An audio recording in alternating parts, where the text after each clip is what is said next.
Hey guys, I'm Dave. And I'm Lon. And today we played Forgotten Pacific Battles from World at War magazine. Why don't you start up, tell them what scenario we played and stuff. Well, we played the Tinian island invasion. And the important thing was this was the one where when we captured the island, we built the air bases that we used to bombard the home island. With what, B-29s? B-29s, yes. And there's also, we had such battles, there were 5 other battles. The largest one was Guam, which was in the northern Marianas, and that was a tough battle. And then we had Perry and Gerby, Anawipe, and Angawar. And you said the Perry battle's just one turn, right? One turn, yes. The island looks like it's a couple miles long or something. Yeah. This is where magazine games come to the forefront, because these, if you knew someone who fought in these battles, this is an important battle. Mm-hmm. People fought bravely, and they shouldn't be forgotten.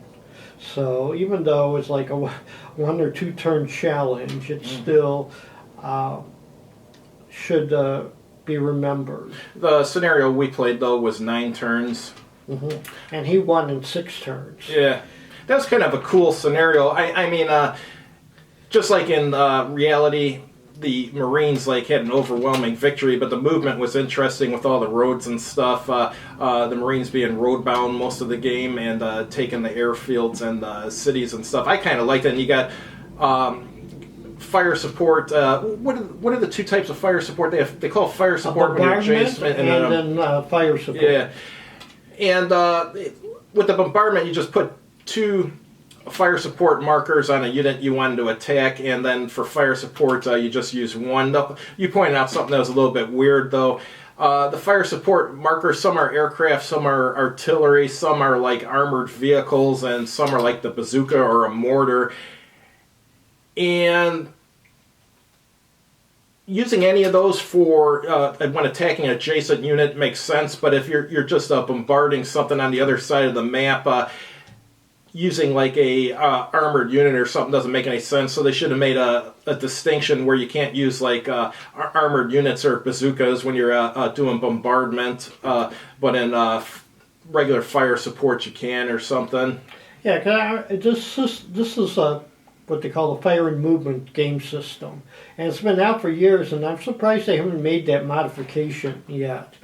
Because I think, actually, as a Japanese, you don't have that much fun in this one. But I think it would have been more challenging if you were only limited to aircraft and naval gunfire for bombardment, and everything else you can use for close support. So, one thing that would make it a little more interesting for the Japanese player in this particular battle we played is just going to get whomped on, period. But they could have given the Japanese player like 3 or 4 hidden units that are off the map, and you just write down what hex it's in, and then use that for like road ambushes or something. That would have made the game more interesting, I think, for the Japanese player. Would you agree? Yeah, or more bonsai charges. Actually, I didn't attack that much because I didn't have too many units to attack. I only had 13 units. I think you had at least twice as much. Yeah.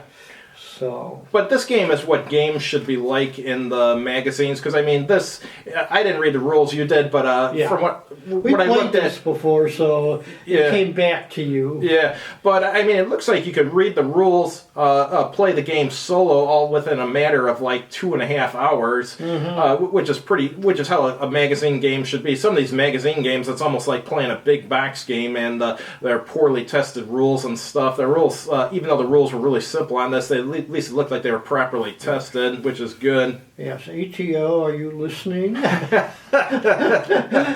Too complex. Yeah.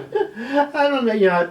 I think they do some game testing. They're not that bad, but I cringe every time I pick one up. It's like, oh my God, 20 pages of rules just to get started. Oh no. And it's probably not, you don't need to know that much. Yeah. Well, board games are like video games in that the more complicated you make it, the more testers you're going to have testing the game and stuff. So, And of course, in the case of GMT, you have the world's most intelligent game testers. So what to them is a simple game, you'll find complex. So GMT get dumb people. That guy from the Dice Tower, I forget what his name is, he was looking at some GMT game once, and he looked at it and it said the complexity was medium. So he said that they say the complexity is medium, and he says, I think that the complexity is like outrageously high, which is generally the case with GMT games. Yeah. When they say something's medium, it's not medium. Yeah, because whenever I look on the back of the complexity, it'll say, a scale of 1 to 10. If they say 5, I automatically knock it up to 7. And at 7, I knock it up to 9 because they're game testers are very intelligent. Do you remember that conversation we had at AirCon? Not the last one, one I think maybe in 2021 or something. We were talking to that one guy, and he was talking about GMT games, and he had a bunch. He's like, well, half the ones I have, he's like, I couldn't even figure out how to play and stuff. You know what I mean? He had like a half-hour gripe about how poorly play-tested some of their games are and how difficult it was to learn the rules. And the points he made all seemed pretty valid, so I couldn't argue otherwise with them. Yeah. Yeah, 'cause I got Comanchera. I want to... Oh, I got that game. That game's hard to learn the rules. I read the rules, and I was like, huh?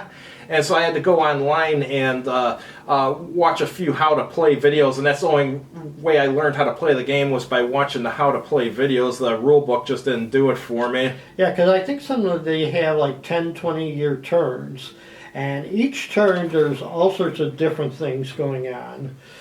Turn 1, you fight the Mexicans. Then I think turn 2 or 3, Mexicans disappear, you have the Americans or something like that. It seemed like each turn was a different game. Mm. And you have no problem trying to learn it as it is. I mean, the game was a Comancheria or Comanchera, or I don't even know how you pronounce it. The game's actually, once you learn the rules, it's actually pretty good, but learning the rules is the hard part. Yeah. Some games is like you got to play them 2 or 3 times before you really get it.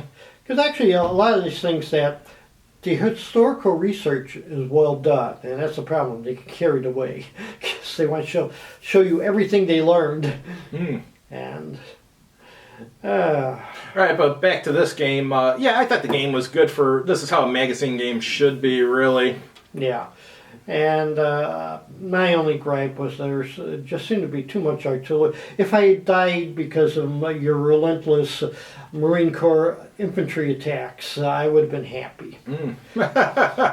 Yeah, but it seemed like I'm just sitting there watching the artillery fall on my positions. So.